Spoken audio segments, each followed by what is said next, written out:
Με ακούτε? Ναι. Okay, thank you. Thank you that you came today for our seminar, Politics of Liberation. We are happy that we have with us Stathis Kouvelakis. Today, Stathis will give a talk on Marx, Engels, and the national question.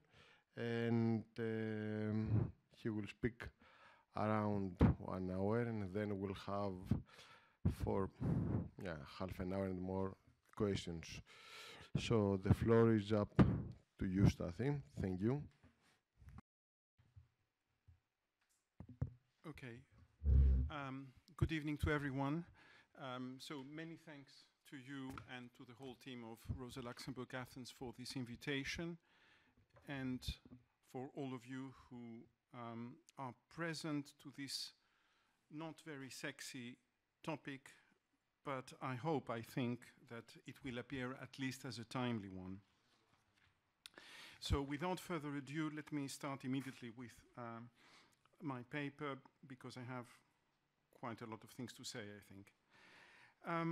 So first of all, a few words to clarify the title of my paper. The formulation of the title as a question refers to a common wisdom on the relation between the founding fathers of historical materialism and the nation. This common wisdom, shared by Marxists, but also by non-Marxists, but also by most Marxists, is that Marx and Engels have little to say on the subject. Little doesn't mean here quantitatively little, since it is acknowledged that many of their writings include lengthy discussions of those national questions that were of primary importance at their time: Poland, Italy, Ireland, German unity, the Eastern question, colonial expansion, to name just the most prominent ones. The claim is rather that in all those texts there is little, if anything, that is properly original and specific, which means integrated to their broader theoretical framework. A more emphatic version of this claim is that even if we admit that Marx and Engels have something to say on the national phenomenon, they nevertheless miss the point. Their theory reduces the nation to a byproduct of the development of productive forces. Following this economistic version of an allegedly Hegel-inspired philosophy of history, the emergence of nations is seen as an element of progress, both a result of and a stimulus for capitalist development. Nations appear thus as historically justified only to the extent that they serve this purpose. In other terms, only peoples and social formation displaying an endogenous capacity to access capitalist modernity are entitled to a distinct national state existence. Nation formation remains, however, a secondary aspect of this broader historical process, the motor of which is class struggle. According to this view, which I'm trying here to sum up, class and nation are two mutually exclusive realities in a zero-sum game. Marx, Engels, and their followers opted for the primacy of class, hence their failure to capture the dynamics of the national phenomenon. Whether we adopt the weak or the emphatic version of the argument, the nation appears as the blind spot of Marx and Engels' theory, the source of constant and serious trouble for all those who try to build on their intellectual and political legacy. Ultimately, we are told, the reasons of this deficiency lies in Marx and Engels' internationalism. Based on the assumption of transnational interests that are common to the exploited classes, internationalism is indissociable from the primacy they attribute to class conflict. It thus lies at the heart of their politics and of their vision of history. From this follows, once again, the failure of Marxism as a political project, since modern history has shown that nations are a much stronger form of collective existence than class-based movements. Now, I want to challenge this common wisdom concerning Marx and Engels' approach of the national question by developing the following 4 theses, which hopefully will appear little by little here. So thesis 1 goes as follows. Marx and Engels do have a theory of the nation as a modern phenomenon inherent to the worldwide expansion of a new mode of production, capitalism, and the emergence of bourgeois society, a concept to be analytically distinguished from capitalism, although belonging to the same historical formation. Second thesis, at the core of this theory lies the concept of the nation as the necessary framework through which the fundamental classes of modern society, first the bourgeoisie, then the proletariat, built their revolutionary capacity to lead a broader block of social forces to a higher level of historical existence. In Gramscian terms, their hegemony. The nation thus appears as the expression of the unity of politics and economics, of an enlarged vision of class struggle within a revolutionary process oriented towards human emancipation. The third thesis is about internationalism. The internationalism of the exploited and oppressed groups wasn't understood by Marx and Engels as a negation of national realities, but rather as a political struggle constitutive of a new class-based historical bloc which has to affirm its capacity to seize political power at a national level and thus kickstart a revolutionary process able to expand beyond its initial boundaries and challenge the world domination of capitalism. The fourth thesis is about the limitations and problems of Marx and Engels' conception. Marx and Engels' vision of the nation is indeed, in its initial formulation around the 1848 revolutionary moment, heavily loaded by Euro and Western-centric biases, typical of the time, and largely derived from the subjective position of its authors at the center of the world's major industrial and colonial empire from 1850 onwards, to be more precise. The evolution of Marx's and, to a more limited extent, Engels' views on colonialism and on the multiple paths of development of European and Western societies, however, led them to overcome, to a significant degree, but not fully, those biases. So I will now try to provide an argumentation to support these claims. My main textual references for these theses, with the exception of the last one, will be the Communist Manifesto. The obvious reason is that it is not simply a conjunctural piece of writing, but a major theoretical text of the Marxian and Engelsian corpus, providing the first comprehensive presentation of their political thought at the eve of the revolutionary sequence of 1848.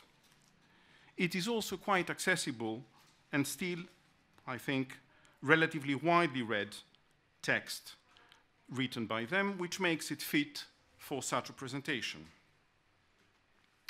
To sum up very schematically, the object of this ultra-famous but often theoretically underestimated brochure, the object of the manifesto, and particularly of its first part, entitled Bourgeois and Proletarians, is to assess the radical break in human history brought by the emergence of a new mode of production. The mode of production typical of modern bourgeois society and dominated by capital. This new social form opens up an unprecedented historical possibility, that of abolition of private property, and with it, the abolition of class-divided society. The major novelty of these new social relations lies in their spatially unlimited, expansive character. Contrary to all pre-modern forms of territorial expansion, which only scratch the surface of social relations, the era of capital ruthlessly destroys all previously existing forms of production. It is the first to be able to expand at a global level, and thus the first form of concrete universality to appear in human history. To quote a key passage, you will have to be courageous. There are 17 passages that will appear of various length at each time, So they will appear on the screen. I hope this will somehow help you follow the line of the argument. So it goes as follows. The bourgeoisie has, through its exploitation of the world market, given a cosmopolitan character to production and consumption in every country. To the great chagrin of reactionists, it has drawn from under the feet of industry the national ground on which it stood. All established national industries have been destroyed or are daily being destroyed. They are dislodged by new industries whose introduction becomes a life and death question for all civilized nations. In place of old local and national seclusion and self-sufficiency, we have intercourse in every direction, universal interdependence of nations. And as in material, so also in intellectual production. The intellectual creations of individual nations become common property. National one-sidedness and narrow-mindedness become more and more impossible, and from the numerous national and local literatures, there arises a world literature.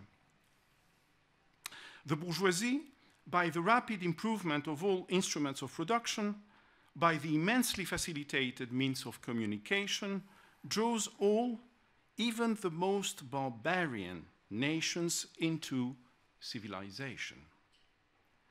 The cheap prices of commodities are the heavy artillery with which it batters down all Chinese walls, with which it forces the barbarians' intensely obstinate hatred of foreigners to capitulate.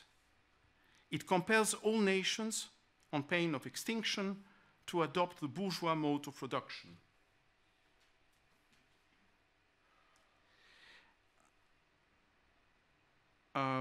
It compels them to introduce what it calls civilization into their midst, i.e., to become bourgeois themselves.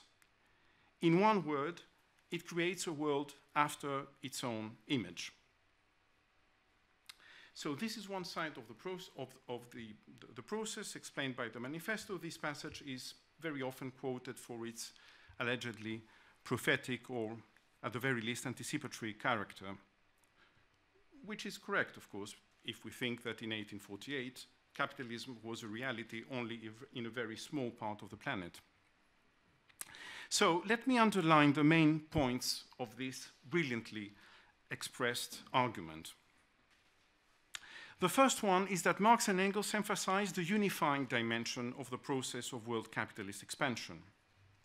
Cosmopolitanism here is the characteristic of capital and refers to its capacity to cross national boundaries, to constitute a world market, and radically reshape the social fabric of every national formation. But if frontiers are relativized, they are not abolished. Affirming the universal interdependence of nations isn't the same as saying the nations will disappear. It means that they are integrated in the same temporality. They belong to the same world, a world created after the image of the bourgeois mode of production. The reference to Goethe's idea of world literature should equally not be misunderstood. For Goethe, Weltliteratur didn't mean abandoning the national specificities of each corpus. On the contrary, by becoming accessible to all, each literature would be appreciated for its distinctiveness and difference, for the instrumental color it brings to the symphony of universal literature, to quote Solomon Prower, the author of a classical study on the subject of Marx and Weltliteratur. Therefore, world literature isn't some kind of globalized Esperanto, but the novel possibility of communication and interaction between languages and cultures. Second point, which I only briefly mention here, since I will return to it later, the process of capitalist expansion is explicitly considered as an expansion of civilization, of civilized nations at the expense of barbarian ones. In the previously cited passage, the term civilization is first certainly put at a distance, what the bourgeoisie calls civilization. But in all the rest of the text, it is used without quotation marks, and the same goes for its other, the barbarians. The passage immediately following the previous one is telling. The bourgeoisie has subjected the country to the rule of the towns. It has created enormous cities, has greatly increased the urban population as compared with the rural, and has thus rescued a considerable part of the population from the idiocy of rural life. Just as it has made the country dependent on the towns, so it has made barbarian and semi-barbarian countries dependent on the civilized ones, nations of peasants on nations of bourgeois, the East on the West. Civilization is thus the attribute of the bourgeois, urbanized Western world, versus the nations of peasants, the colonies, and the Eastern world, all of them assimilated to barbarian and or semi-barbarian countries. The process of universalization appears thus clearly centered around one single civilization, which is presented as the only one able to rescue from the idiocy of rural life. Needless to say that this vision will entail dramatic consequences for the way the national question is posed in those non-Western, allegedly non-civilized areas for Marx and Engels. Now, let me move to my second thesis, the nation as the product of bourgeois revolutions. Contrary to what is often said, the manifesto doesn't restrict the dynamics of capitalist expansion to the unifying effects of the mode of production. The development of this mode of production goes hand in hand with the development of a new class structure. More precisely, with the rise of a new class, which draws its power from the market, from colonial trade and colonial expansion, and the control over the newly developed productive forces, industry. But, as Marx and Engels emphasize, quotation 3, each step in the development of the bourgeoisie was accompanied by a corresponding political advance of that class. The bourgeoisie has at last, since the establishment of modern industry and of the world market, conquered for itself, in the modern representative state, exclusive political sway. The executive of the modern state is but a committee for managing the common affairs of the whole bourgeoisie. So, the bourgeoisie needs the state. And this state, as explained in the manifesto, has three characteristics. In its substance, it is a class state, its executive branch assimilated to a committee for managing the common affairs of the whole bourgeoisie. By the way, I think it's a very fit definition of the current neoliberal form of the state.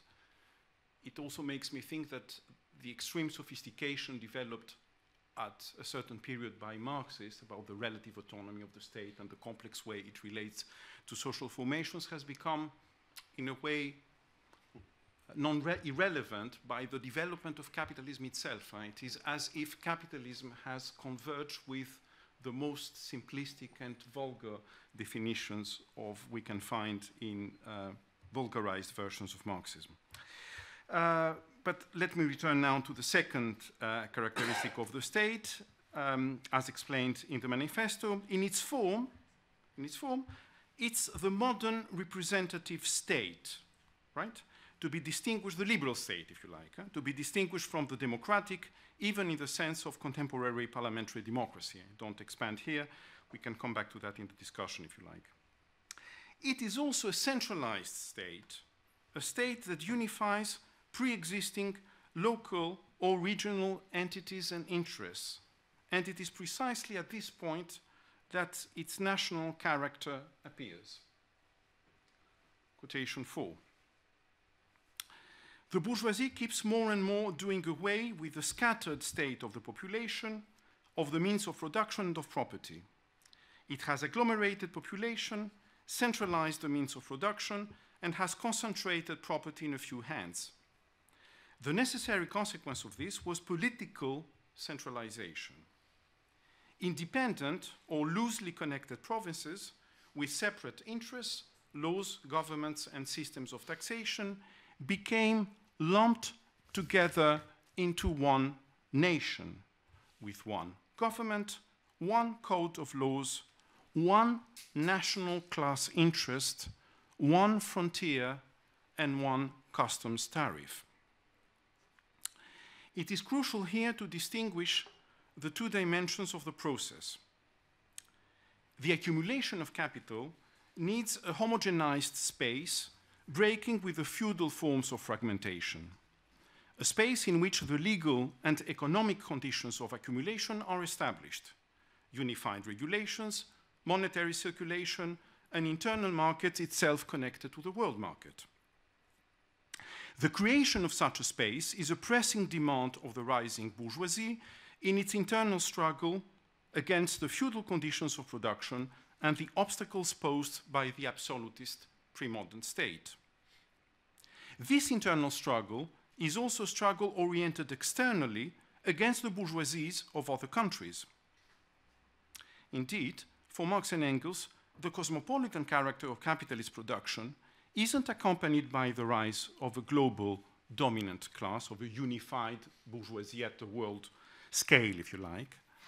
And of course, it doesn't lead to some kind of peaceful coexistence thanks to the virtues, supposedly, of trade, like the liberal political economy would like to postulate.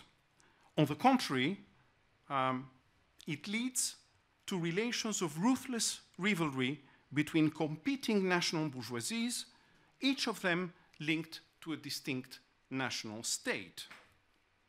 However, the rise of the class interest of this new dominant group to a national class interest, please note here that it's a bit of an oxymoron. It's national and class at the same time, so how can this be? So the rise of this class interest to a national class interest is mediated by a series of political factors and historical events. The key notion here is that of bourgeois revolutions. The model for Marx and Engels, particularly in the Communist Manifesto, being the 17th century English Civil War, and even more so, the French Revolution, an event which represents for the generation of Marx and Engels the matrix of all revolutionary events. It is through a revolutionary process mobilizing all the oppressed classes and groups of society that a particular class can win the supremacy by presenting itself as the general representative of society. And this is precisely how the revolutionary nation, the nation as the outcome of such a revolutionary process, emerges. Let us quote here an extract from another Marxian political manifesto, his 1844 Introduction to the Critique of Hegel's Philosophy of Right. No class of civil society can play this role, emancipating the whole of society, without arousing a moment of enthusiasm in itself and in the masses, a moment in which it fraternizes and merges with society in general, becomes confused with it, and is perceived and acknowledged as its general representative. A moment in which its claims and rights are truly the claims and rights of society itself. A moment in which it is truly the social head and the social heart. For the revolution of a nation and the emancipation of a particular class of society to coincide, please note the terms revolution of the nation and the emancipation of a particular class to coincide, for one, a state, Stand, in the pre-modern sense of social groupings, for one estate to be acknowledged as the estate of the whole society, all the defects of society must conversely be concentrated in another class, so that liberation from that sphere appears as general self-liberation. For one estate to be par excellence the estate of liberation, another estate must conversely be the obvious estate of oppression. The negative general significance of the French nobility and the French clergy determined the positive general significance of the nearest neighboring and opposed class of the bourgeoisie.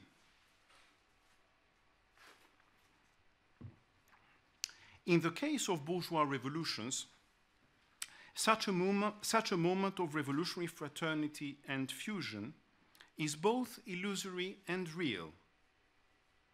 It is illusory because its final point is the coming of a new form of class domination, of a new particularism practically contradicting the universalist claims of the revolution, liberty, equality, freedom, as the French Revolution famously put it. But it is also real in the sense formulated by Marx in his text on the Jewish question. Political emancipation, this is just one sentence, political emancipation is of course a big step forward. True, it is not the final form of human emancipation in general, but it is the final form of human emancipation within the hitherto existing world order.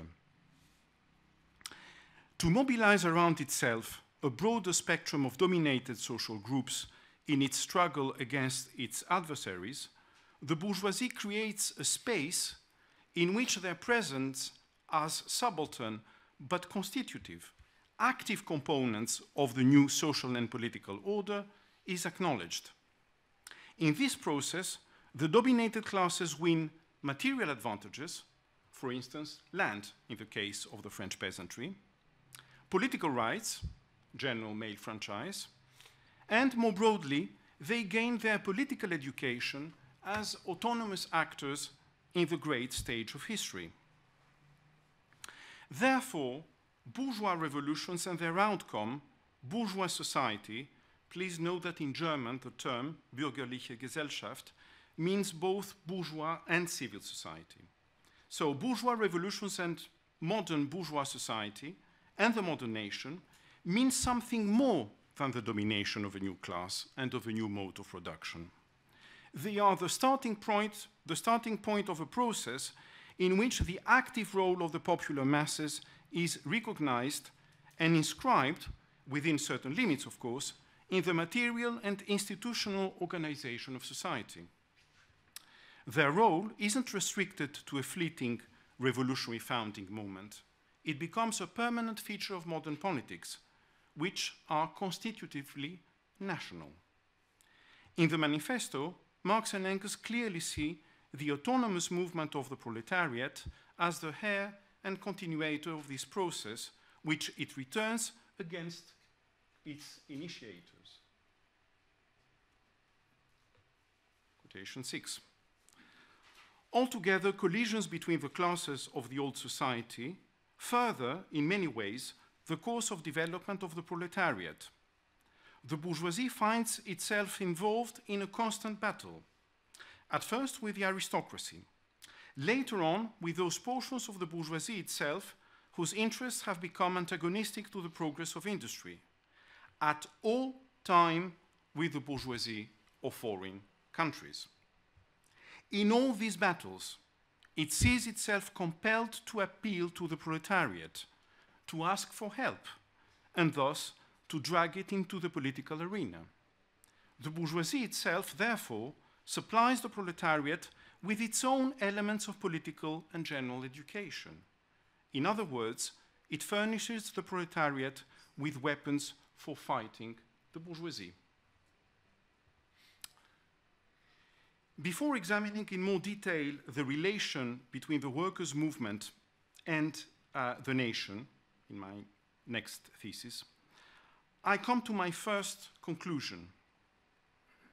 If we are to situate Marx and Engels' position in the contemporary debate on the relation between the state and the nation, on which of the two terms holds the primacy, you know, this chicken and egg debate. Is it the state who made the people and the nation, or the nation who made the state and therefore the people? And we are led to kind of, you know, endless oscillation between these supposedly two antagonistic options. So we can say that for Marx and Engels, both state and nation are seen as internally linked as they come out of the broader process of the so-called bourgeois revolutions. The nation appears as the constituent power of the process, and the state as its institutionalized form, which of course, once stabilized, reshapes drastically the configuration of the national body politic. This conception of the nation combines dialectically elements of historical necessity and of contingency. Nations are natural or eternal trans-historical realities, but neither are they arbitrary constructions. Their emergence draws from a whole range of pre-existing processes: economic, the development of capitalism; social, the rise of a new class structure; political, the centralizing function of some pre-modern states; cultural, the diffusion of certain languages. In many of their more empirical studies, Marx and Engels have tried to analyze in empirical cases some of those characteristics. But all these are just conditions for the emergence of the nation. They constitute the prehistory of the nation, to quote a formulation by Etienne Balibar. The nation isn't the spontaneous outcome of the development of capitalism, even if we can find some formulations, particularly in Engels, that suggest such a teleological conception. However, the guiding line of their thinking is that the nation emerges in the process of the construction of the hegemony of a new class, the bourgeoisie. And for them, at least in 1848, this process takes a revolutionary character. The anachronistic use on my part of the term hegemony is deliberate. As we all know, even from a superficial knowledge of Gramsci, hegemony refers to the capacity of a class, in this case the bourgeoisie, to establish itself as the general representative of the nation, as the class leading society to a new and higher form of historical existence, which is precisely what we are dealing with here. This conception, of course, raises the question of what happens when the bourgeoisie doesn't play this role historically, which is precisely what happened in their own country, Germany, despite their own expectations. This is how Marx analyzes the attitude of the German bourgeoisie in the 1848 revolution.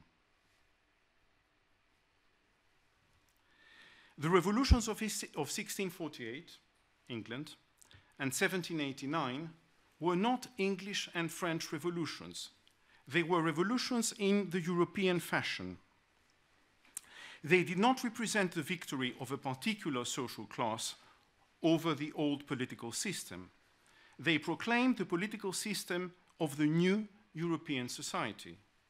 The bourgeoisie was victorious in these revolutions, but the victory of the bourgeoisie was at that time the victory of a new social order, the victory of bourgeois ownership over feudal ownership, of nationality over provincialism. And the sentence goes on for very long, so I cut it to move to this. Unlike the French bourgeoisie of 1789, the Prussian bourgeoisie, when it confronted monarchy and aristocracy, the representatives of the old society, was not a class speaking for the whole of modern society. It was not a hegemonic class. It had been reduced to a kind of estate, Stand, as clearly distinct from the crown as it was from the people, with a strong bent to oppose both adversaries and irresolute towards each of them individually, because it always saw both of them in front of it or behind it. In Gramscian terms, the Prussian bourgeoisie never raised itself above the corporatist stage. It never reached the stage of a proper hegemonic force in German society. So Germany didn't follow the French or even the English road. and its unification as a nation happened much later in the 19th century through the iron and blood policy of Chancellor Bismarck. This opens up the great historical debate and question of the Sonderweg, the specificity of Germany's political development compared to that of the other great European powers. In 2 weeks' time, you will have the chance to have here Jeff Ely, a major historian who wrote a tremendously important book in the 1980s, still a very important reference in the whole Sonderweg debate with David Blackburn, called The Peculiarities of German History, which provoked a kind of new cycle of debate on that question in Germany itself and in international historiography. But the same could be said about, more generally, about all major capitalist countries where this mode of production, capitalism, rose without some bourgeois revolution. For instance, in Japan, during the Meiji era, or pre-1917 Russia. At this point, I leave open the question of how much does this make the Marxian and Engelsian conception of the revolutionary nation obsolete. What is clear, however, is that what Marx and Engels considered as the normal road to nation formation ultimately proved being rather exceptional, or perhaps just one possibility among others. The irony here is that the French revolutionary path, which was privileged by Marx and Engels, was followed where they probably expected it the least to happen, in the peripheries of Europe and in the colonial world, where struggles for national liberation and independence can legitimately be considered as standing for the bourgeois democratic revolutions. Thesis 3, on working class internationalism. Internationalism as such isn't specific to Marx and Engels' political thinking, or even to the socialist movement. In the 19th century, the vast majority of revolutionary Democrats shared some kind of internationalist vision, essentially based on moral values: fraternity between peoples, common law for freedom, rejection of national oppression. Marx and Engels' conception innovates in two aspects. First, their vision of international politics is based on a realist vision of interstate relations seen from the perspective of an international revolution, which, as we will see in a moment, cannot remain restricted within national borders. I don't have the time to expand on this. I just focus on this second point now. Their internationalism is not dictated by a moral ideal, but conceived as a necessary dimension of a struggle, the struggle to overthrow capitalism, in which the working class is the central actor. In this struggle, the working class has to become itself the nation in the sense of becoming the leading class, the general representative of society, overcoming the limited and contradictory character of emancipation brought by the bourgeois revolutions. The first and fundamental point to be made to understand this conception of internationalism is that for Marx and Engels, internationalism in a way comes second. It is a reply to the cosmopolitan character of capitalist production. To put it simply, in a world unified by this mode of production, a claim that was, of course, a bold anticipation at the time when the manifesto was written, there is a fundamental common interest among the new exploited class, which is to overthrow this global system. For Marx and Engels, this point is fundamental. In the manifesto, they raise it as the first point distinguishing the communists for the other currents of the workers' movement. They put always first what is beyond the national borders in the struggle of the proletariat, is the formulation. This idea is formulated in the manifesto in this term, a very short quotation, 8. Though not in substance, yet in form, the struggle of the proletariat with the bourgeoisie is at first a national struggle.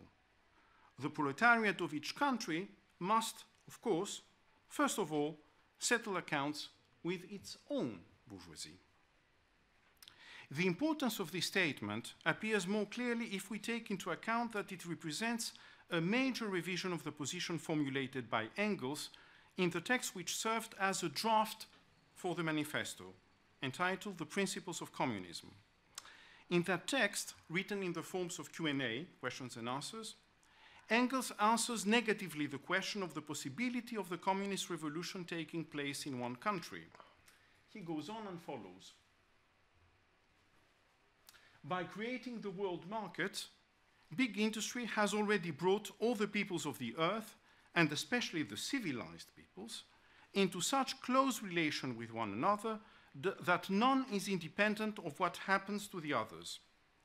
It follows that the communist revolution will not merely be a national phenomenon, but must take place simultaneously in all civilized countries. It is a universal revolution and will accordingly have a universal range. This position leads quite logically to another one, claiming that nationalities will cease to exist under communism. Here, Engels leaves unchanged the formulation of another previous draft entitled Communist Professions of Faith. I have to make it clear that these texts were not published during Marx and Engels' lifetime, okay? It's only posthumously that we have, these were internal documents of the League of the Communists, so we now can reconstitute the whole process leading to the writing of the Communist Manifesto.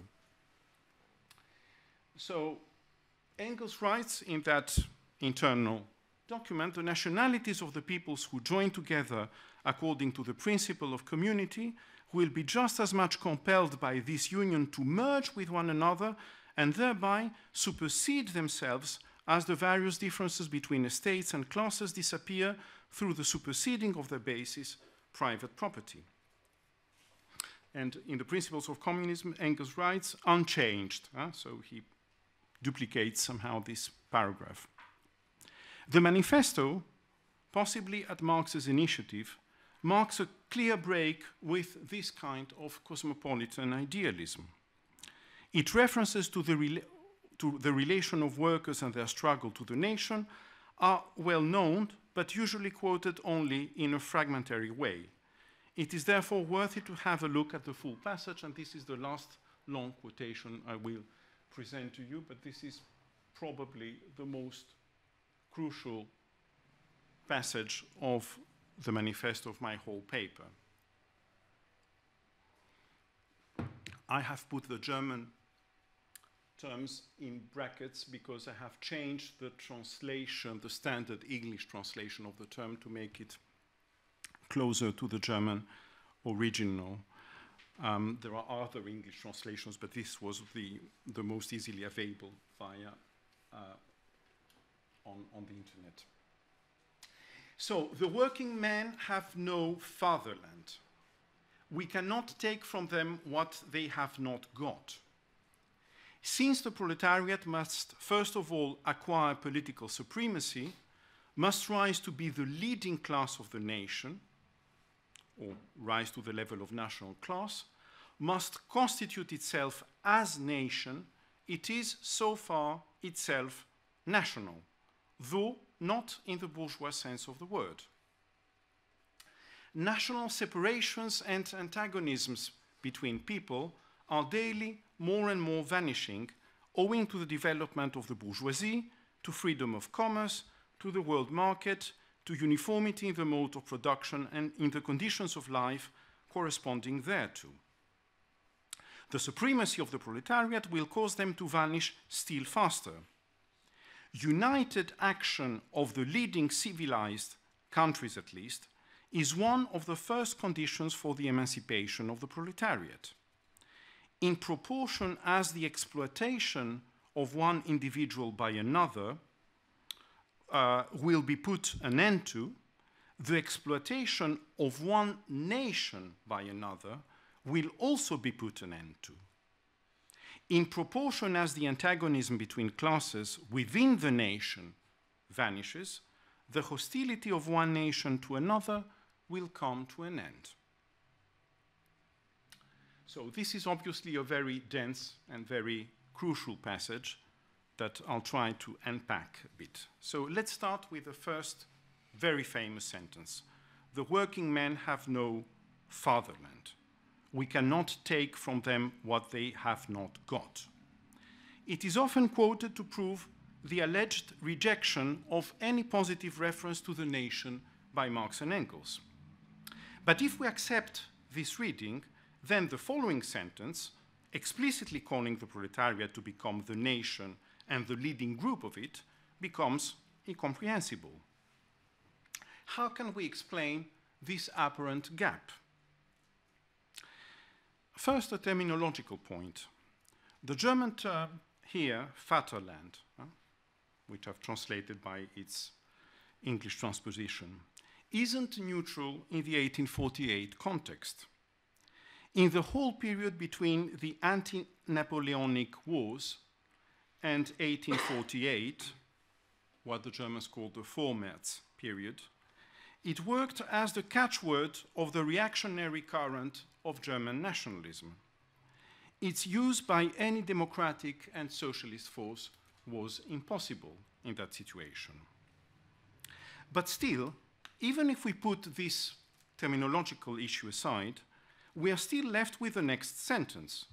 We cannot take from them, from the working people, what they have not got. The idea here points to a previous passage of the manifesto where it is more fully developed. Quotation 12. In the condition of the proletariat, those of old society at large are virtually swamped. The proletarian is without property. His relation to his wife and children has no longer anything in common with the bourgeois family relations. Modern industry, labor, modern subjection to capital, the same in England as in France, in America as in Germany, has stripped him of every trace of national character. Law, morality, religion are to him so many bourgeois prejudices behind which lurk in ambush just as many bourgeois interests. So the same idea is to be found in many of the writings of Marx and Engels of the previous years. The proletariat is seen as a force wholly external to bourgeois society. It appears both as a living negation of the material foundations of that society, property, but also as immune to the whole bourgeois ideology, law, morality, religion, and so on, assimilated to just bourgeois prejudices. Needless to say that this grossly idealized image of the proletariat, which is presented as spontaneously revolutionary, or at least entirely ready to adopt a revolutionary position, will be contradicted by the concrete and real developments of the 1848 revolutions, in which the attitudes of the workers will vary considerably from one place and country to another. Confronted with the reality of the workers' movement in post-1848 Europe, Marx and Engels will have to revise drastically their vision of the revolutionary subject. The fact remains, however, that the manifesto explicitly states that the proletariat needs to constitute itself as the nation. Winning political supremacy, that is, seizing state power, implies become the leading class of the nation, thus occupying the place previously held by the bourgeoisie during the bourgeois revolutions. Marx and Engels will stick to this idea in all their later interventions, particularly during moments of revolutionary uprisings. Just two examples. In June 1848, as soon as the news of the bloody suppression of the revolt of the Parisian workers reached Germany, Marx writes in the newspaper he was directing, the New Rhenish newspaper.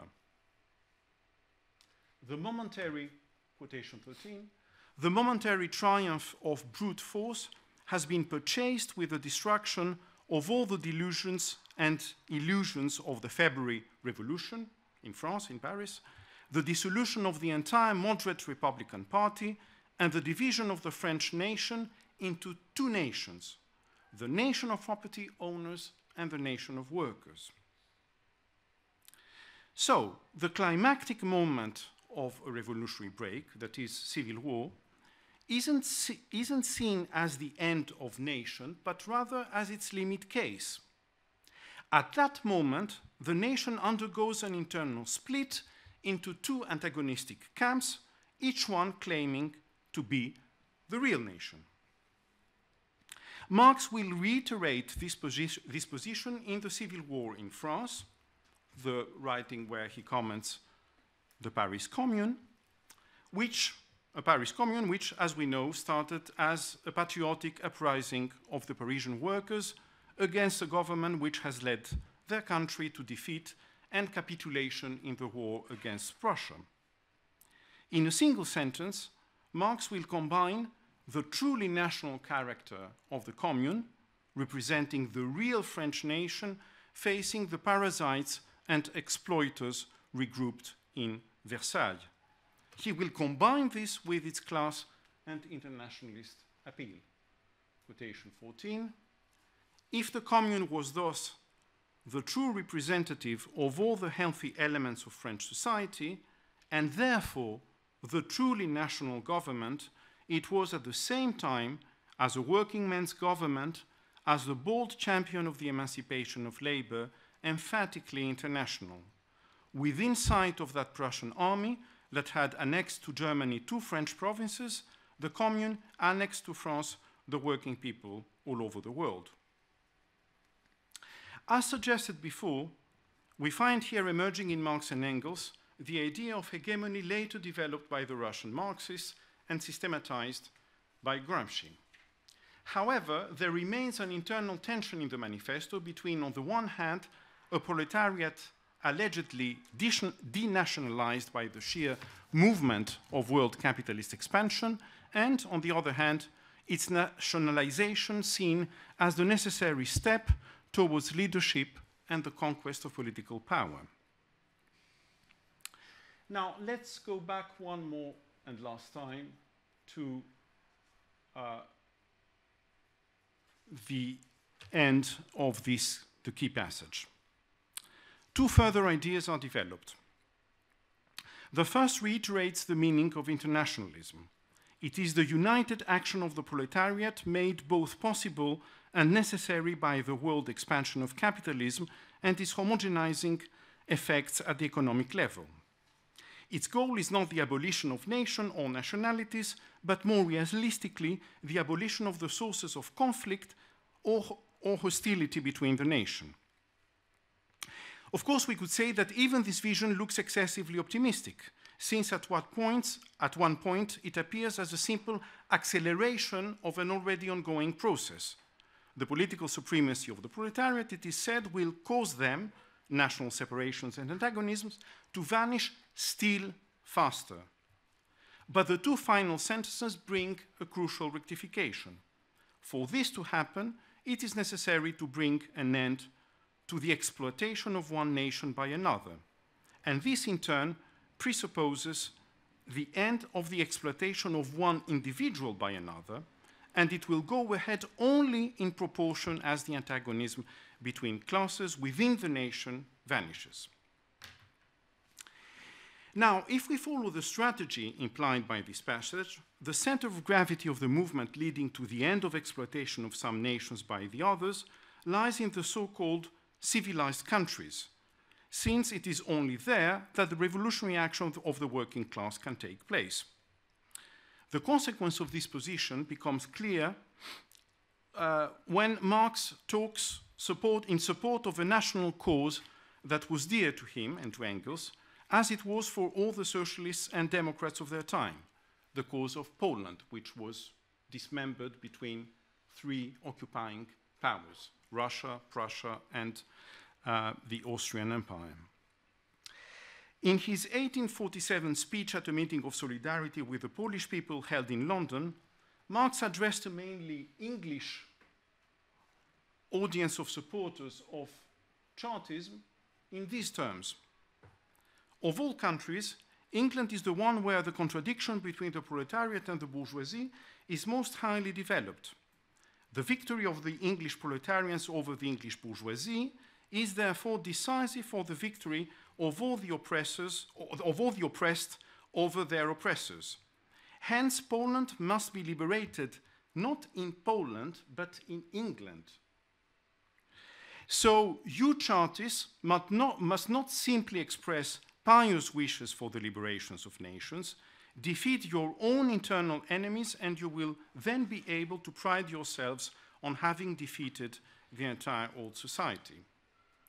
So we can see here how Marx mixes up two quite different things, and not necessarily compatible. First, the insistence of the primacy of the national form of the workers' struggle, if moralizing impotence is to be avoided. To put it differently, the first task of any internationalist is to defeat their enemy within their own country. But Marx adds to this something much more problematic. Because of the central position of England in the world capitalist economy, the liberation of Poland has to pass first through London, not Warsaw. As I see, I have still something to read, and I'm running out of time. No. Shall I continue? Yes. Yeah, it's not very long. It's the last thesis, actually, on the limitations of Marx and Engels' approach of the nation and of internationalism. You see, if I skip that thesis, I will appear just as making an apologetic presentation with qualifications, of course, in Marx and Engels. Here, we will find something more of a direct criticism, hopefully. So, as we see from this quotation on Poland, we reach here the crucial point of the Euro and Western-centric vision of the world, heavily present in the writings of Marx and Engels. What Marx, and even more so Engels, saw as valid for Ireland and Poland, I'll come to Ireland just in a brief moment, was not valid for Mexico, Eastern Europe, and the colonized world, at least not in the texts of the 1840s. Western European great nations, old ones such as France or England, or in the process of unification, such as Germany or Italy, are thought as the model for viable state entities. This criterion of viability is heavily related to the question of size and centralization. Okay? The model here is France, how from various smaller entities, a kind of bigger centralized state gradually comes out. In some articles of the new Rhenish newspaper of 48-49, Engels developed at length considerations on the Eastern European peoples without history, geschichtslose Völker. Such were the Czechs, the Slovaks, the Croats, the Slovenes, the Serbs were considered as such. And Engels considered that they were by nature counter-revolutionary.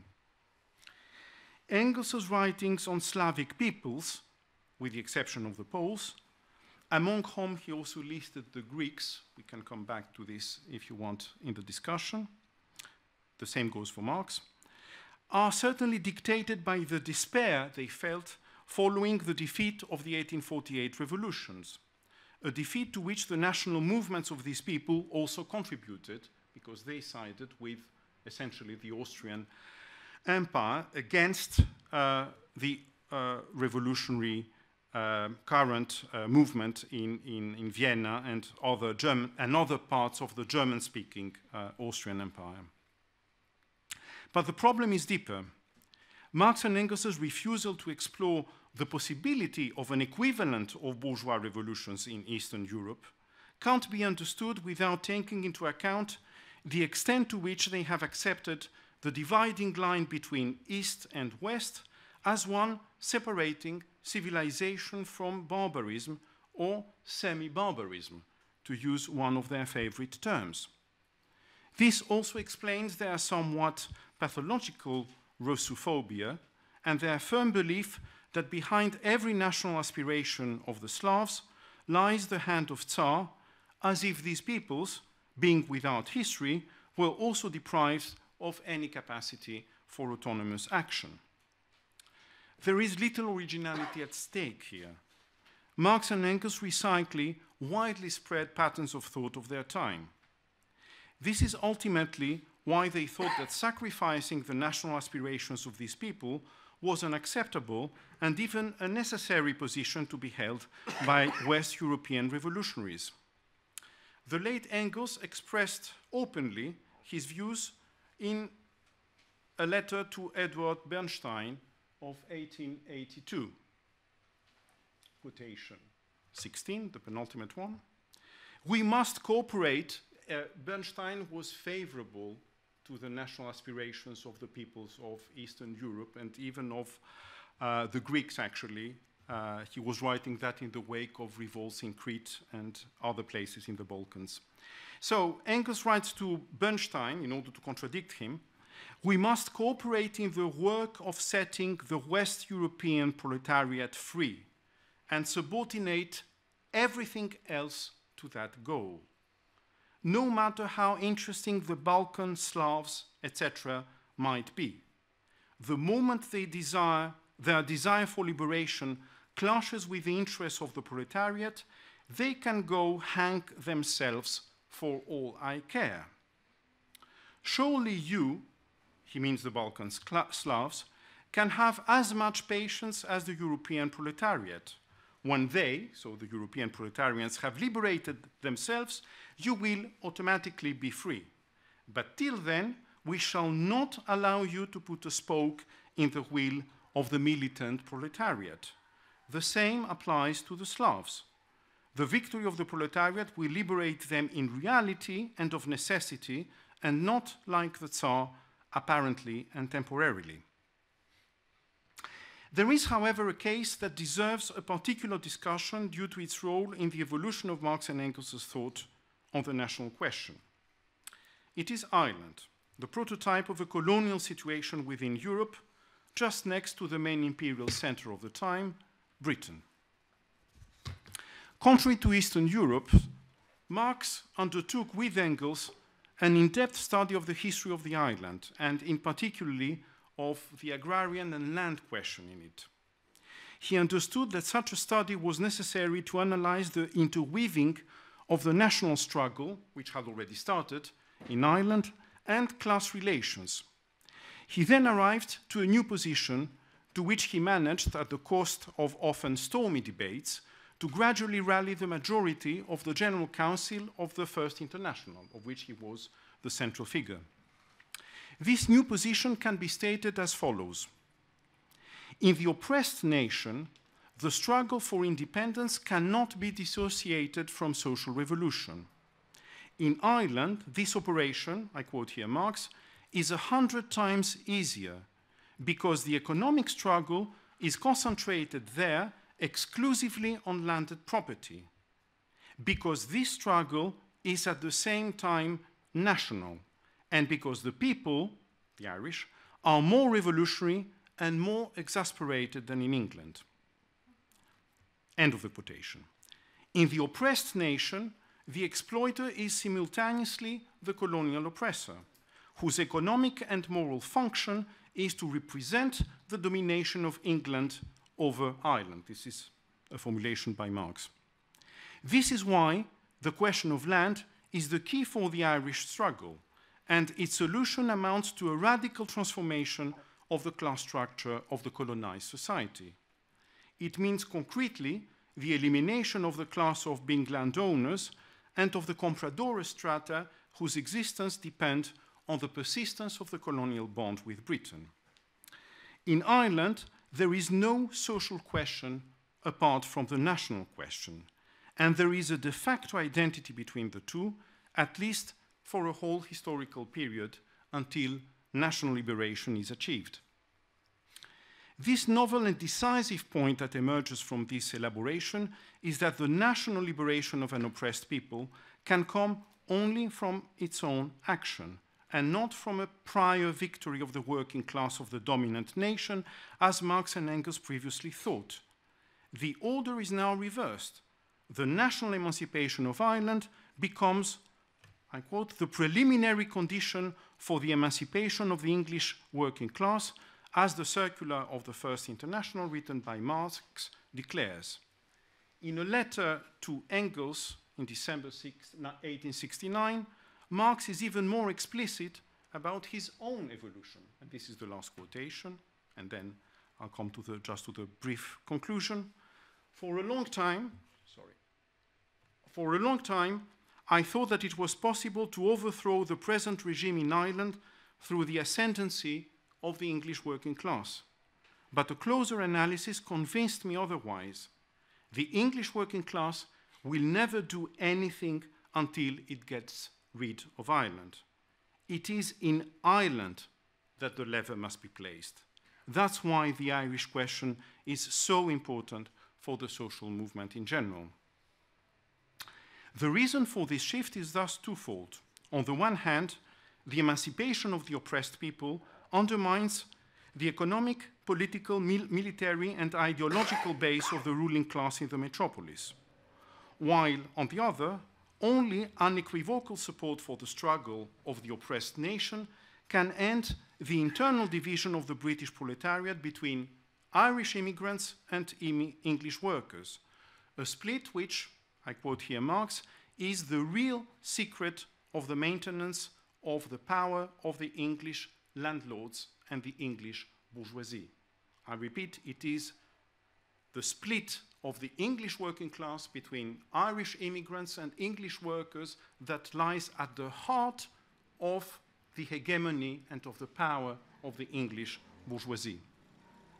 In the above-mentioned circular of the International, we also find the famous formulation, the people who subjugate another people forge their own chains.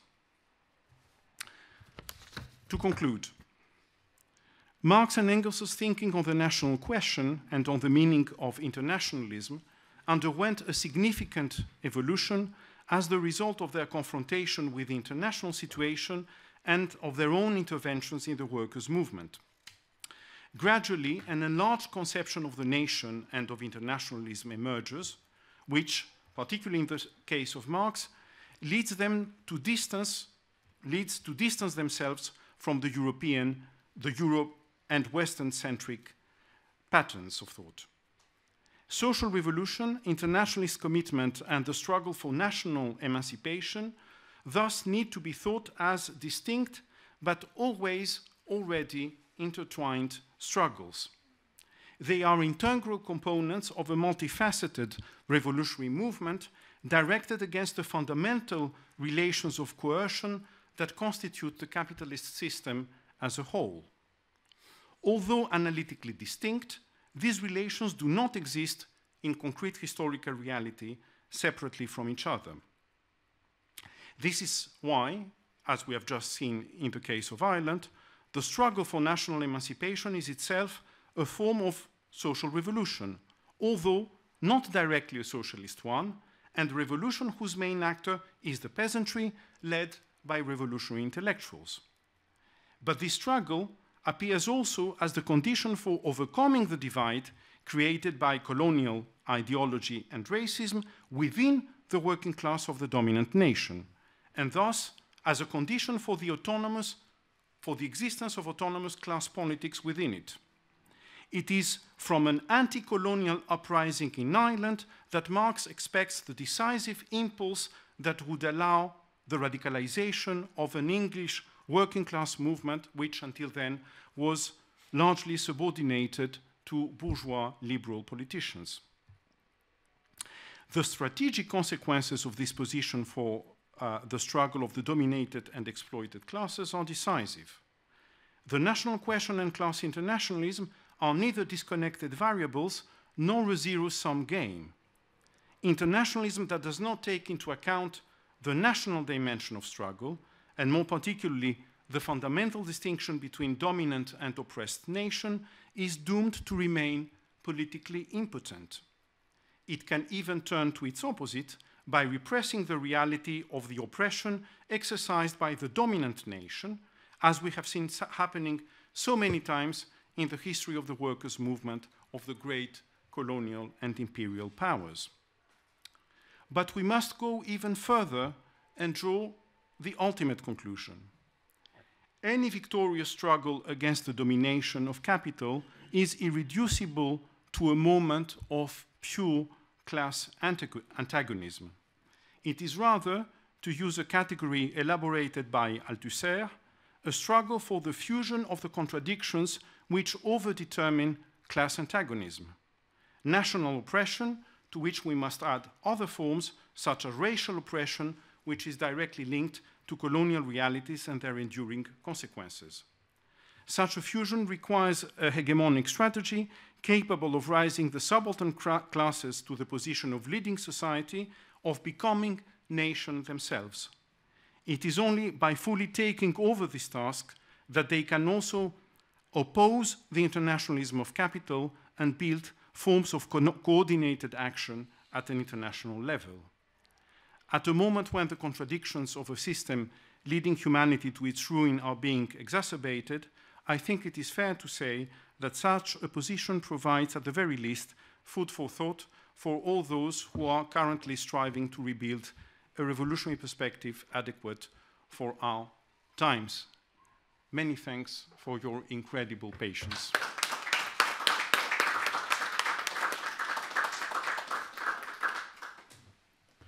Thank you, Stathis, for your very interesting talk. Who would like to ask something? Any question? Who has? I have several, but before to ask myself. Anyone? Okay. Why don't we start? Yeah, I will start. So, I have several thoughts on your paper. My first question is that, from what I understood, I mean, your paper implies that there is a kind of theory of hegemony in Marx. So my point is that, my question is the following one. What is lacking compared to the Gramscian version of hegemony? I mean, I know that it's not fully developed, etc., and what Marx, can tell us about this moment.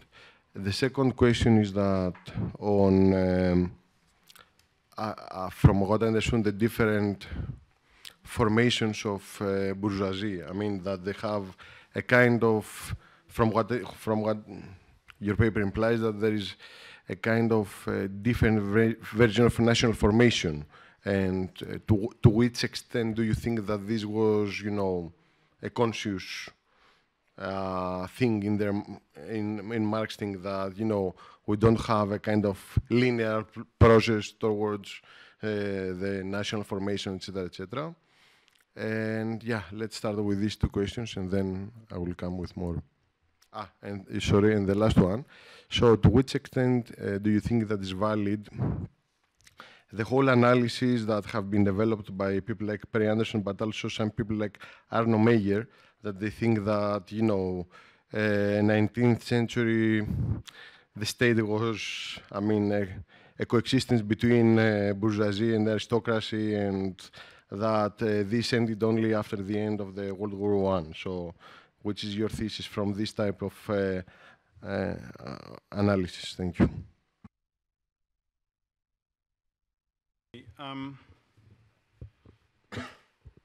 Well, I mean, it seems incredible to say that in those days, but, Gramsci was a Marxist, I mean, we have to take that seriously into account. He was also the leader of the Italian Communist Party. Gramsci is not what Ernesto Laclau and Chantal Mouffe say of him, right? Gramsci is Gramsci, okay? And Gramsci drew extensively from the writings of Marx, particularly the Communist Manifesto and the 44 Introduction. These were texts that he knew literally by heart because he had access in the prison to a very limited range of Marxian texts, which also explains why, some works like Capital were somehow put aside. Fabio Frosini wrote an extensive article about the sources of the Marxian sources that were available in prison for Gramsci. So I think that Gramsci draws from that material. He draws particularly from the text where the young Marx analyzes the dialectic between civil society and the state.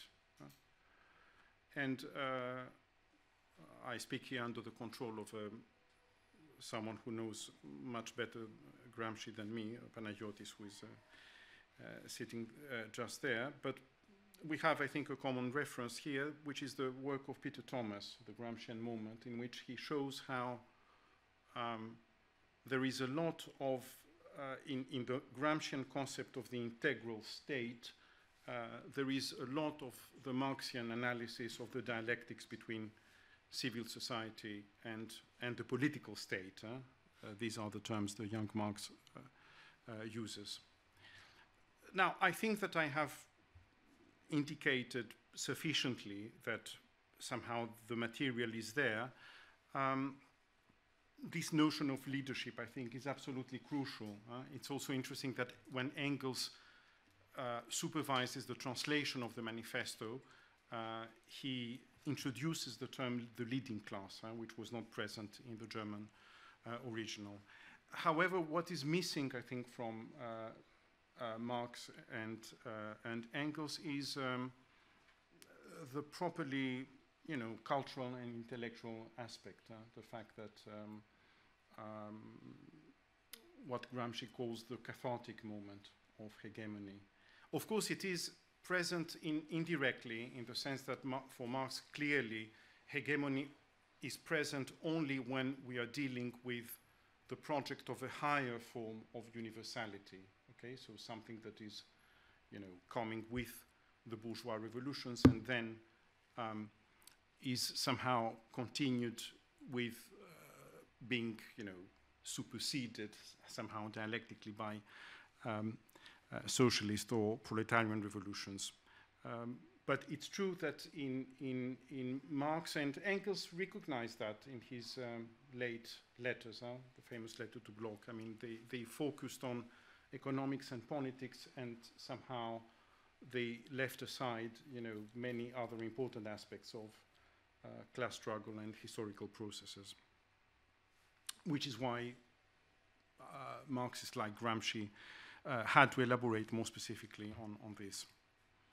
The concept of the national popular, as you know, in Gramsci, emerges out of the study he does on Italian literature and how, according to him, Italian literature, contrary to the French one, is not national popular, and therefore Italian intellectuals more generally have proved unable to be part of a new hegemony. They acted as a corporatist strata which just supported the creation of the new Italian state, but without connecting to broad popular masses. And this is why their work remained actually deprived of the enormous impact that the major French writers think of. Victor Hugo, for instance. I mean, this was the example that Gramsci had in mind.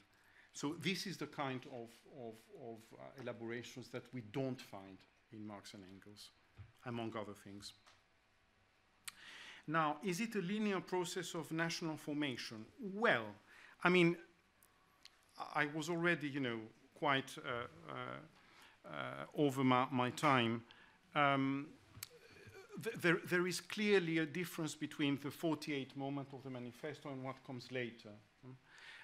The late Engels writes a major piece, which is called The Role of Violence in the Constitution of the New German Empire. So he analyzes German unification brought by Bismarck, by the Iron and Blood, and he elaborates the notion of revolution from above.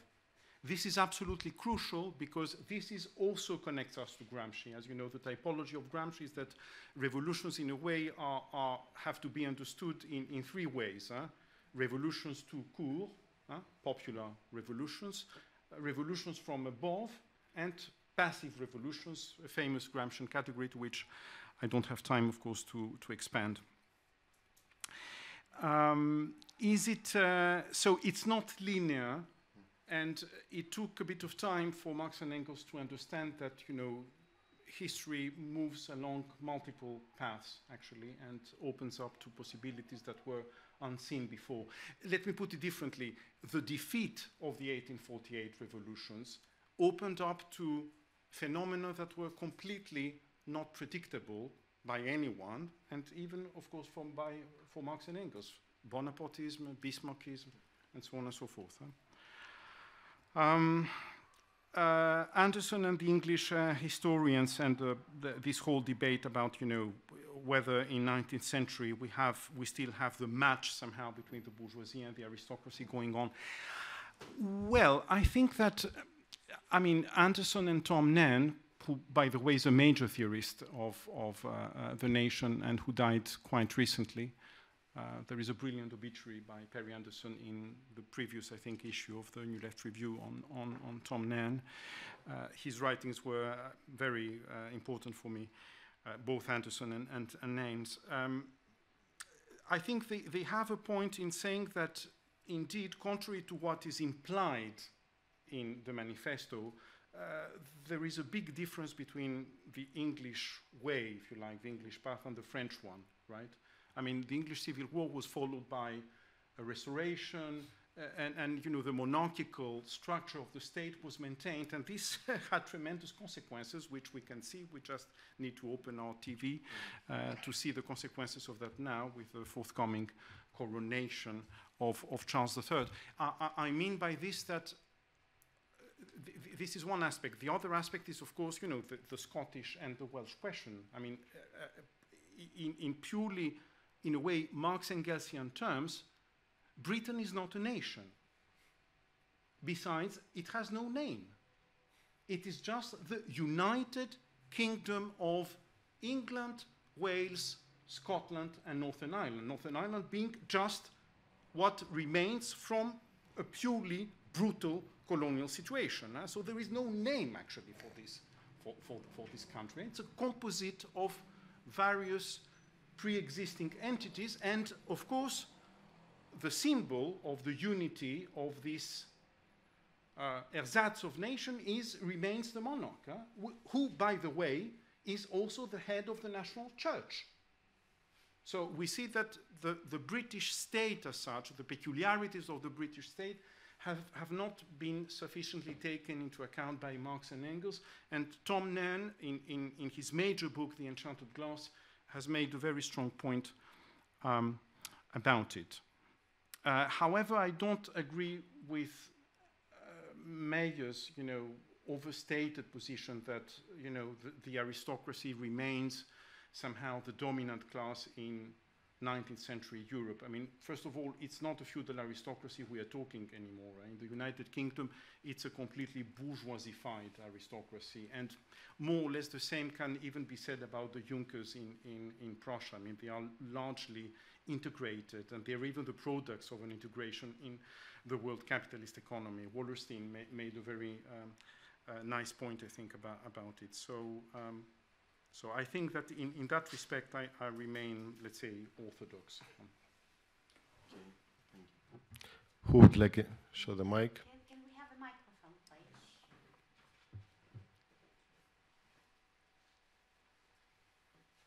Thank you.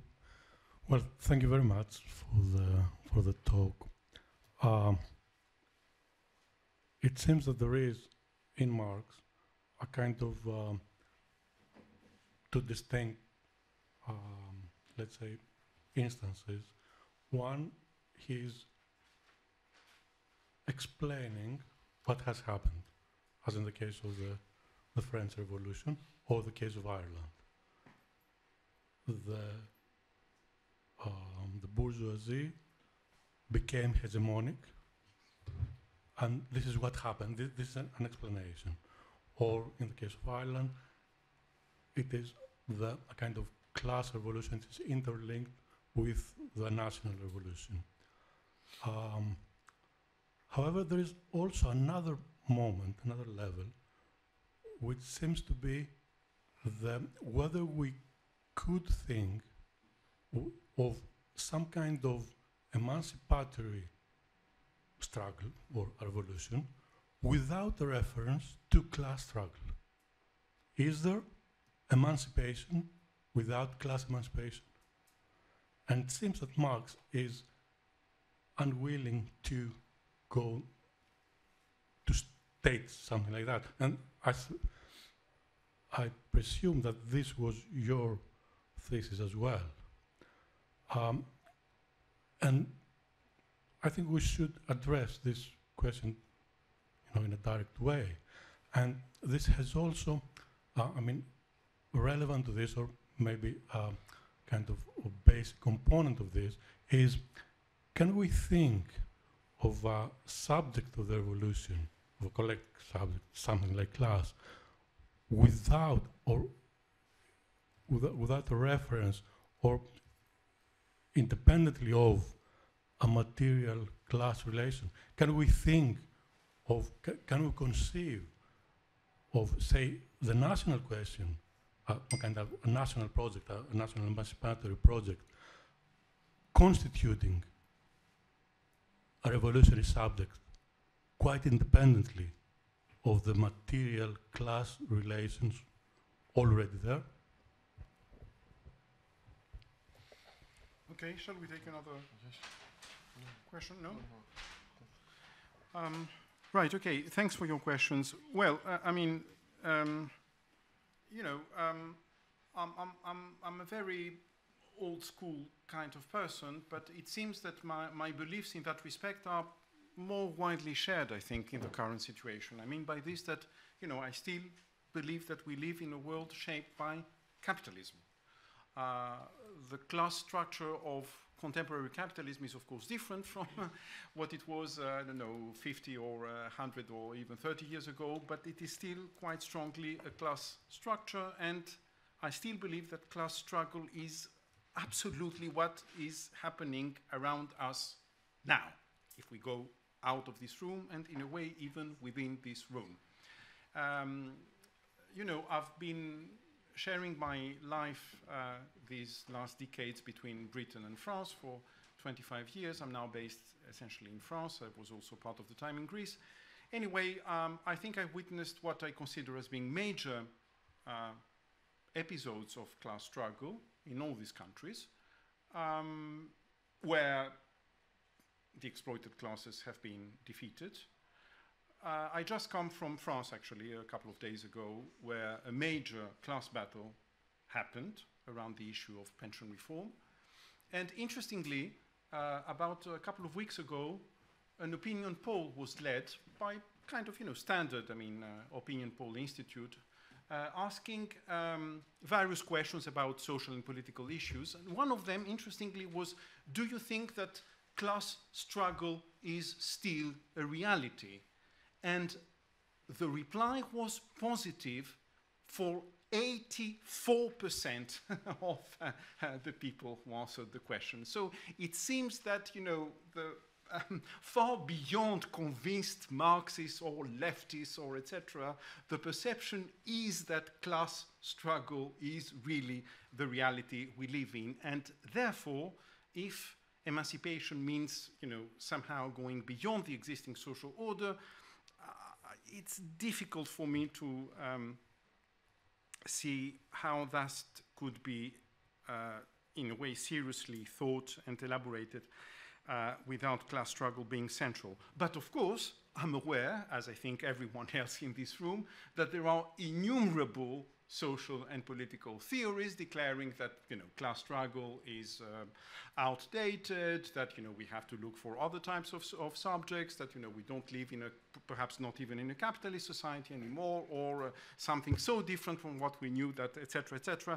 Okay, the list, you have whole libraries written around these themes. So it does exist, but it just happens that I don't agree. I don't think it's politically relevant for the kind of project, if you like, that I'm personally engaged with since my early youth.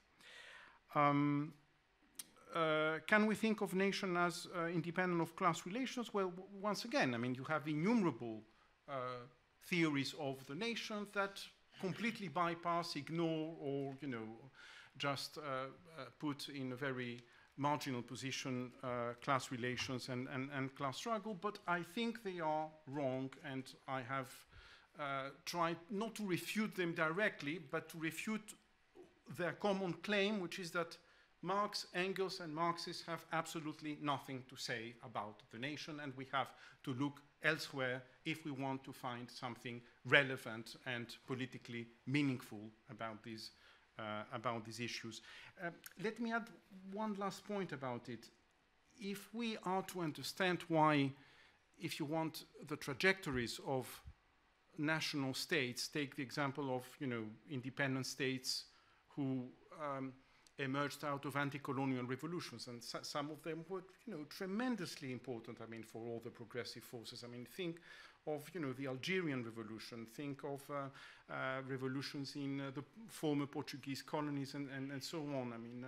The Cuban Revolution is an anti-colonial revolution, fundamentally, the Cuban Revolution is an exception, of course, for me at least, because it is the one that still holds somehow to its initial principles to a last extent. But think of the rest. If we don't analyze the class relations, how can we understand how the Algerian state now just became a rentier state, where a state nomenclatura just seized, the resources of the nation and dispossesses the Algerian people from their own wealth and in a way from the result of their own revolution, which came at a completely tremendous, unimaginable cost. So I think that, these issues are still ahead of us. Thank you. Who would like to ask something? Yes. The mic to Fotis and then to Stefan here. Hello, thank you for your presentation today.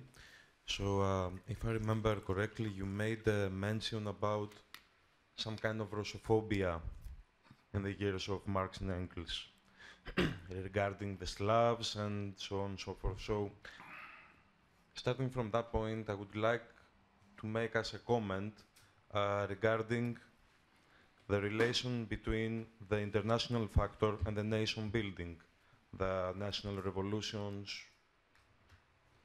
How do those two scholars, those revolutionaries, conceptualize that relation, the international vis-à-vis the nation building? Can you be a bit more specific about this? Because as such, it is so broad that... how do you connect this to Russophobia? Well, the Russophobia, as I understand it, in what you presented us today, it was how some fractions of the bourgeois, the international bourgeois, perceived the role of the Tsar on the Slavic nations. So we have the international community, we have some perceptions regarding the international game, and we have, nevertheless, the nation building, where the revolutions have some kind of things. So how Marx and Engels conceptualize that relation? Okay. Okay, let's take another question.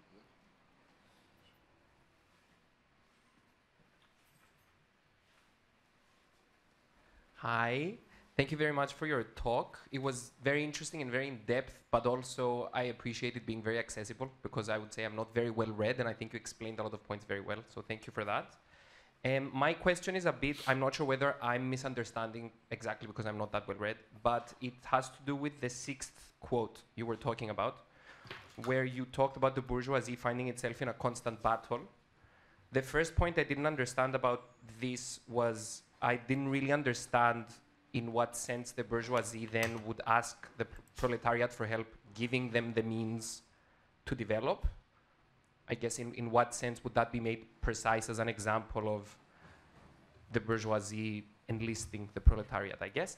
And in a second sense, that you mentioned the state and the nation as being unified under coming out of the same process, which you said was the bourgeoisie revolution. I'm not sure whether I'm misunderstanding the difference of the definition of state and nation, or whether I'm misunderstanding the process of bourgeoisie revolution, but if you can make that a bit more precise of how they come about through that process, I guess. Thank you. Okay, thanks. So the Russophobia. Right. Let's start with a major point. All Democrats socialists, revolutionaries of in the 19th century considered, for good reasons, Russia to be the stronghold of European reaction. This was, the standard formulation, the fortress of European reaction, the stronghold of European reaction. The Tsar intervened directly to suppress revolutionary movements outside the borders of Russia. Okay, it oppressed Poland, of course, more notoriously. It crushed, Poland, the Polish uprisings in a very bloody way. It also crushed the Hungarian, or helped crushing the Hungarian revolution, and therefore it was seen as, the policeman of Europe. This is how European revolutionaries perceived the role of the Tsar.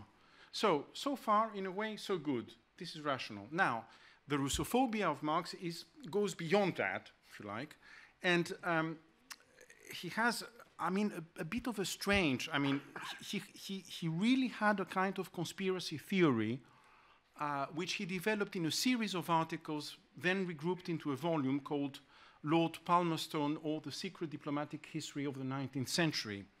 He became acquainted with an English reactionary Tory politician, David Arcott, who was absolutely obsessed by the fact that Palmerston, who acted as the Minister for Foreign Relations of England, and other people in the Foreign Office were secret agents of the Tsar. And therefore, they manipulated, even the English government, the press, and of course innumerable national movements across Europe, starting with the Greeks. You can find formulations in Marx and Engels saying that, the Greek revolution, first of all, Greeks is just because, the Greek language was spoke by various nationalities in that part of the Ottoman Empire. They have nothing to do with ancient Greece. He's very much against, he considers modern Greeks as being descendants of Slavs. He fully adopts the theories of Falmeraya. But this is a minor point. The major point is that the Greek revolution for him is just the product of Russian gold.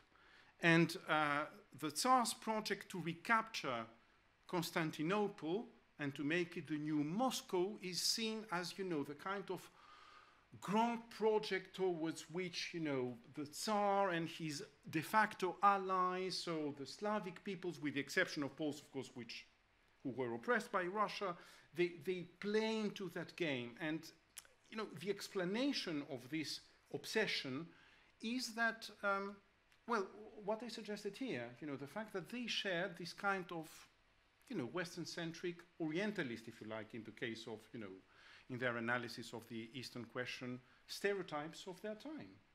There is nothing, in a way, quite original in that. We don't need to idealize people. When they worked on certain topics, they did produce original elaborations. On other topics, they just recycle the materials of their time, and it is, in a way, the 19th century that speaks through them, or the doxa, if you like, of that century.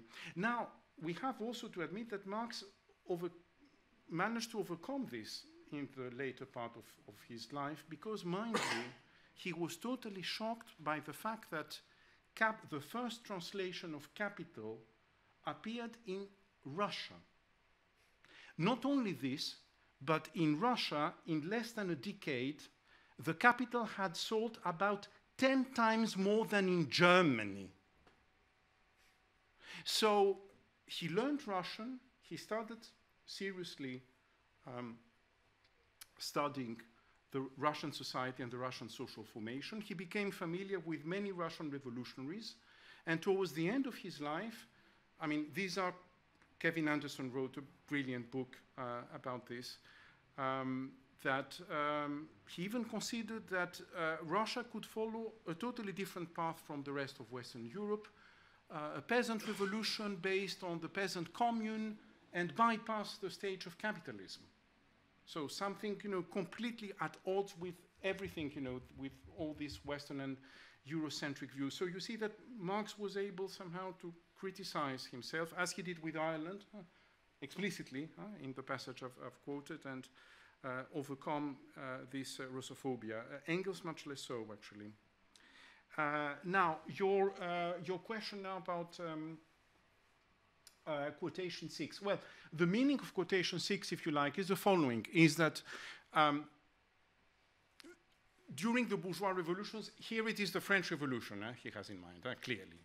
So the French Revolution mobilized extensively, of course, the peasantry, but also the urban working people of the time, okay? The sans-culottes, if you like, of Paris and of the other major cities of France. So something like the proletariat, if you like, of that era. And this gave a particularly radical edge, of course, to the French Revolution. So it pushed the bourgeoisie over the limits it had initially considered, there is a process of radicalization of the French Revolution. Actually, he thought that in 1848 the same could happen in Germany, and he was disappointed, of course, when he saw that this wouldn't happen. However, those forces, the proletariat, it's appealing, they don't, in a way, fight, they cannot play a completely independent role. If you like, there wasn't a possibility of seeing a genuine popular non-bourgeois revolution for Marx and Engels, at least at that time, in the French Revolution. They remain in a very active, very important, but at the end, subaltern position. However, this doesn't mean that they didn't gain something, okay? Not only materially, this is dealt with in other parts, but in terms of their political education, you see, they acquired a political education by being major actors of that revolution, and by the fact that their gains at all levels were eventually integrated in the new political order that emerged out of the revolution, even if we took, of course, you know, a lot of time, perhaps a century, for a republican democratic form of government to be established within bourgeois limits, of course, in France. Now, the state and the nation, you know, I've played here with the term constituent power in the terms that the nation is somehow the subject that doesn't pre-exist the bourgeois revolution, but is formed through the bourgeois revolution, okay? The nation doesn't pre-exist the bourgeois revolution. This is the major point, right? The nation emerges out of the bourgeois revolution.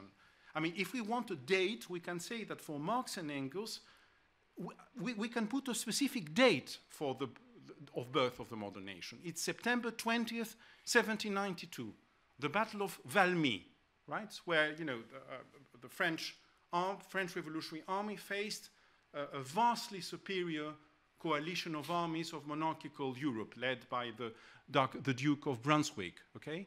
And they took them by surprise by kind of new military tactic. I cannot go into the details, but what happened is that they started shouting, "Vive la nation!"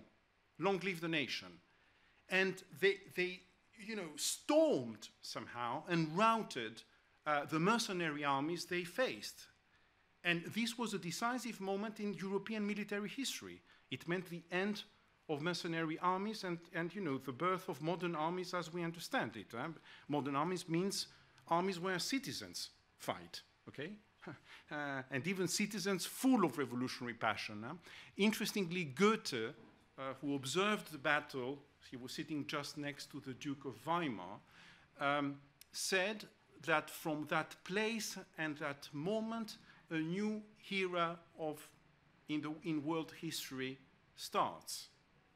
And it started with, you know, this clamor, long live the nation. So this is the date of birth of the nation. It emerges in the battlefield of French revolutionaries fighting monarchical armies.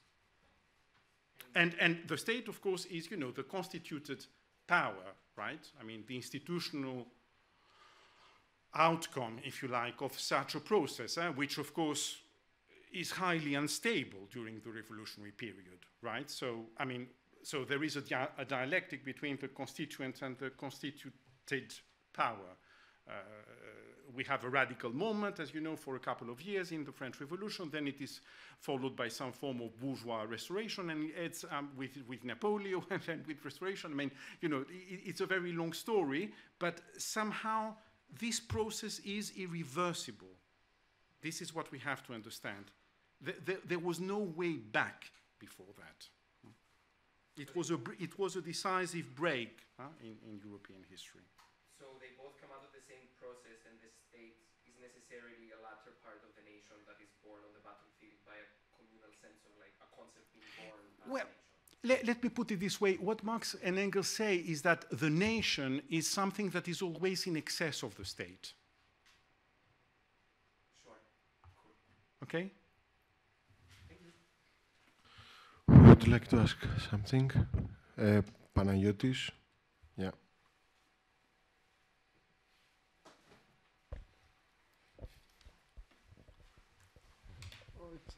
Thanks a lot.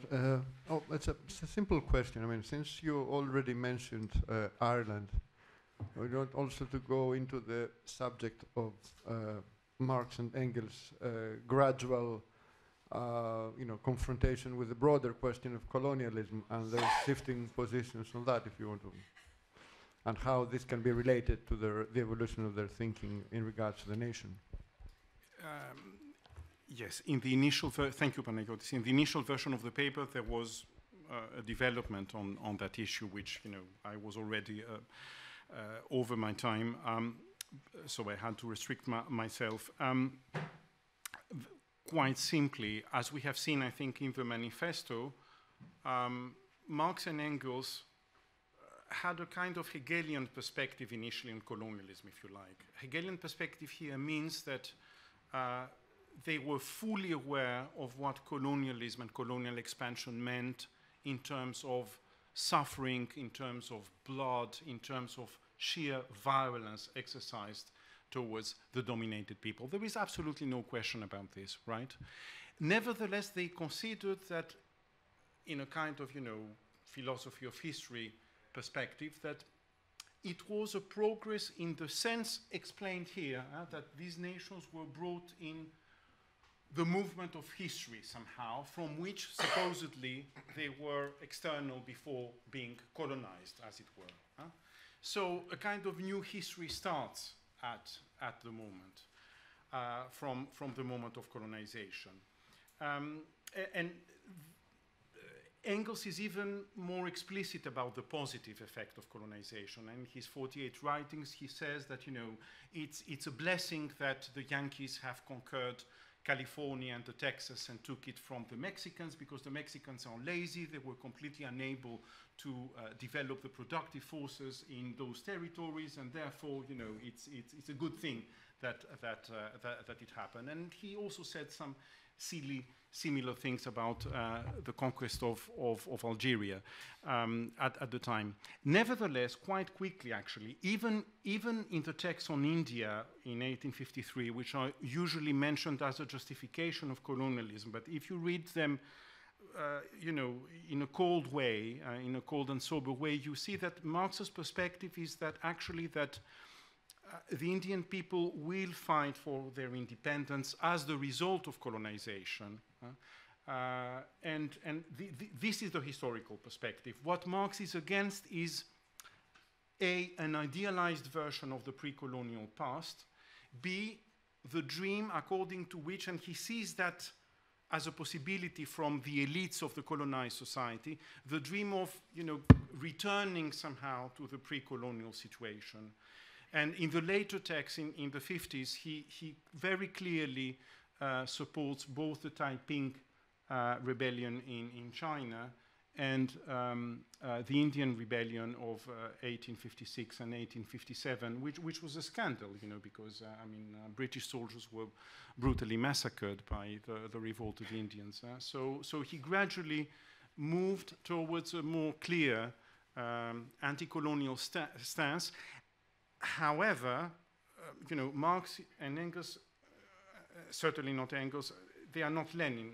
We don't find a kind of, you know, global strategy of revolution in which the colonized people appear as an autonomous sector, like we used to say, of world revolution. This comes much later on, actually, with the Russian Revolution and later. However, you know, there was already a kind of move in that direction if we follow the evolution of Marx and Engels' thought, and particularly of Marx. Stathis, thank you very much. Can I ask a follow-up question to what Panagiotis was asking about the question of colonialism? Is there anything about Haiti? Because if these are people without history and, you know, and therefore very hard to become a nation and therefore very hard to get into the path of that kind of modernity, what has happened in Haiti within that explanatory scheme? Is there anything about that? Good question. Yes. Yes. Okay. Yes. Yes. So, from what is induced from your lecture, many stuff, but one of these is that, I mean, that we should, in order to understand the evolution of Marx's thought, it's necessary to take seriously history. So, otherwise, it's quite problematic to understand what he says. And from what I also understand from what you have argued is that that without history, without events, I mean, how he revises his own positions according to what has happened, for example, in the revolution of 1848, that is a clear connection between the two. So what do you think is this, and what this would imply, for example, for capital? To read, you know, capital in historical sense, because, I mean, there's a trend within the Marxist literature, I think we have discussed it also, that, you know, perceives and reads capital without, you know, its historical context. It's like a kind of abstraction that, yeah. What do you think about this type of thing? I'll try to be very brief because it's late. I'll start with your question, Yorgo, and finish with Rose's question. Well, the way I read Capital is indeed very historical, perhaps even historicist. For me, Capital is Marx's reply to the defeat of the 1848 revolutions. In Capital, we find a conception of the working class as being, if you want, integrated in the machine of capitalism and playing an active role in the very transformation of capitalism, the passage from absolute to relative surplus value, the role of the legislation of the working day, and so on and so forth. So the working class in Capital is not external to this machinery of capital. It's internal to it, and it shares its illusion.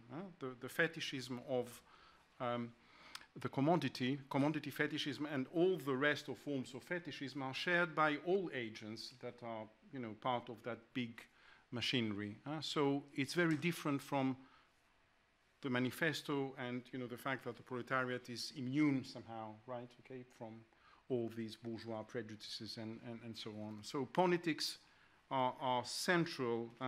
There is no vision of spontaneity, if you like, or proletarian spontaneity. Politics is essential if we want to bring somehow a revolutionary perspective to class struggle. Now, on Haiti, as far as I know, nothing. But there is a lot on the secession war and the struggle against slavery in the United States. Robin Blackburn wrote an absolutely brilliant short book about Marx and Abraham Lincoln. And the body of writings of Marx and Engels on the American Civil War is impressive in quantity and in quality. They ended by sending a letter on behalf of the First International to Abraham Lincoln, saying that with the victory of, you know, the anti-slavery side in the American Civil War, well, the autonomous action of the working class is now possible in the United States. And they even considered the anti-slavery and anti-racial or anti-racist struggle as an integral part of the way class struggle itself should be understood. right? Marx writes very explicitly that as long as slavery existed in the United States, something quite similar, if you like, to the split of the English working class between Irish immigrants and nationals, right? So something similar happens when you have the racial line dividing the working classes of the United States. No autonomous class action was possible. Therefore, autonomous class action has to integrate the abolition of the racial divide as an integral part. And these were not words. I mean, the paper I presented is part of a bigger project which will come out in a book next year, in the form of a book next year. The level of implication of German revolutionaries, and particularly of people close to Marx in the American Civil War, is absolutely astounding.